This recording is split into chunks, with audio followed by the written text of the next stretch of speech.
We are here live at, where are we? Oh my God, I lost. Let me try that again. We're here live at Fan Expo Philadelphia with, one of the greatest of all time, Joe Quesada.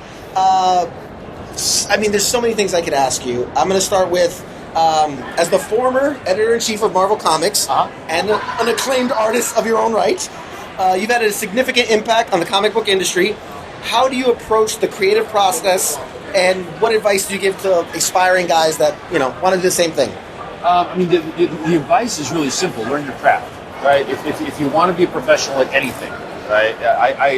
I loved baseball growing up, right? I wanted to be a baseball player in the worst way, and if you want to be an athlete, a baseball player in particular, right? What do? You go to the batting cages every day. You take the field every day. You're shagging flies. You're hitting fielding ground balls. You're doing it every day, right? Same thing if you want to be an artist, if you want to be a writer. You write every day, you draw every day. Even if nobody sees it, right? You do it, and what happens is that you get incrementally better, and every day you build on the day before, right? So there's no shortcut, right? You could be the most talented person in the world, but you will get your ass whooped by someone who's not as talented as you because they're putting in the work, right? What was that Allen Iverson thing? I paraphrase it, right? While you're sleeping, I'm shooting. I'm shooting, right? Yeah. That's exactly it. And what was the other part of the question? Just kind of your approach to the creative process. My approach to the creative process is I do not create in fear. So if I feel strongly about something, I put it out there. But at the same time, I also create. I'm in the commercial side of the business, right? So I do, when I was at Marvel, what I do when I'm not at Marvel is that I want to create product that sells, right? And so to do that, and by the way, I don't mean that facetiously. Some people are just like, I'm creating art, but I'm trying to create art for the masses, because you never know if you're actually going to succeed. So I always have to keep the audience in mind. What do I think the audience might want? Because as creators, we really don't. We don't know any more what the audience wants than what the audience does until they sort of get it, right? So I just try to keep everybody in mind when I'm trying to create something, and at the end of the day, it's just, if I don't like it, I'm not going to put it out, right? Because if I don't like it, I can't imagine anybody else will. But so I start from that point of do I love it? Put my heart into it, and then just put it out there and hopefully people love it. Yeah, that's awesome. One of the questions, because we are kind of a military affiliated themed, show, do you have a personal collection to the military? A family, friend, anything like that? Yeah. So I am first generation born here in the States. My parents, my grandparents came from Cuba, but they came here before the revolution. So my grandfather came in the late 30s he came here to the States to try to make a living and then send them back. And we were looking for World War II broke out, and they gave the choice. They said, listen, you're not a citizen of the United States, so you have a choice. You go back to Cuba, or if you enlist and you make it out alive, you become a U.S. citizen. So my grandfather's like, I'm in. So he made it he made it to the rank of corporal, got out alive, and then eventually sent for the family. And then when the family got here, my dad got here in Korea after. So my dad fought in Korea. So we have a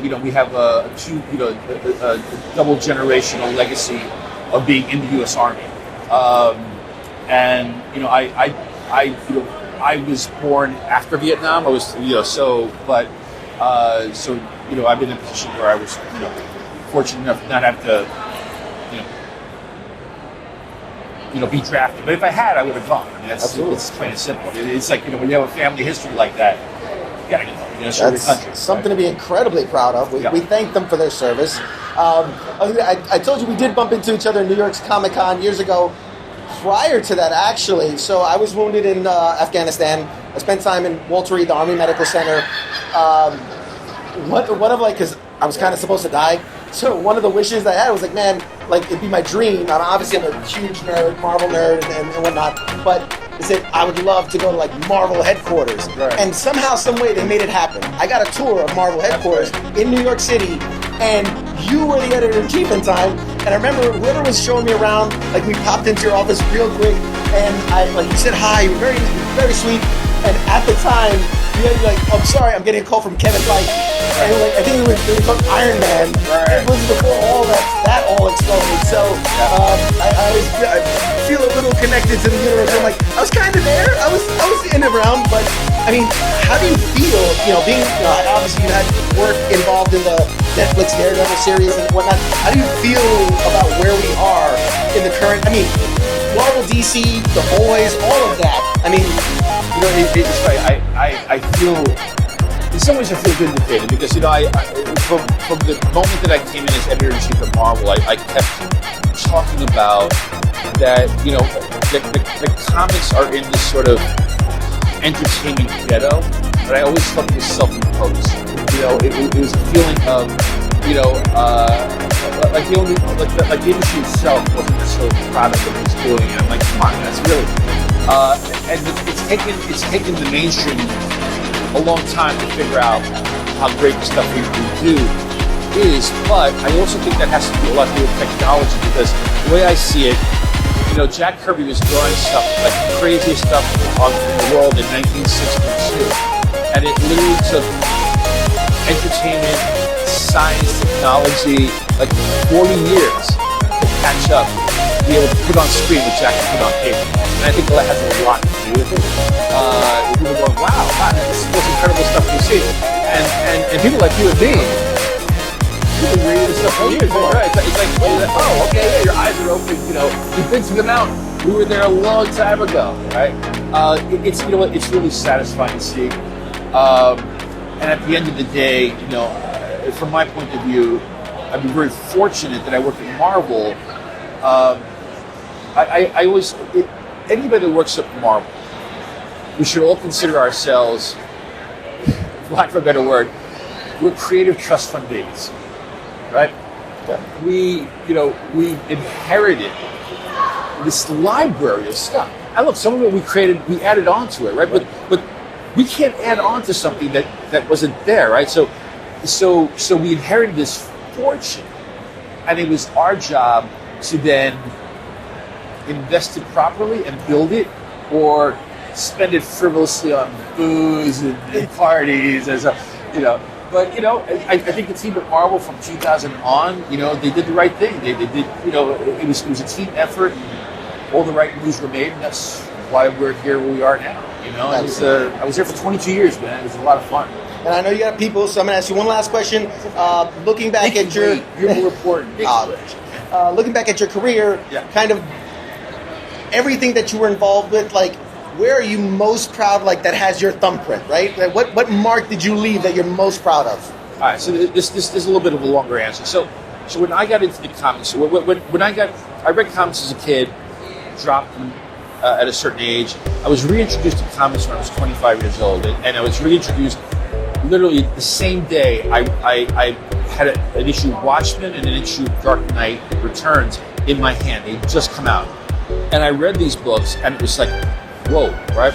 And I've always been very, very big on role modeling and setting goals for myself, right? So the goal in my mind was, in some ways, it was kind of unattainable, right? Which was, someday I want to write a story or draw a story or draw a story that is as good as Watchmen or Dark Knight.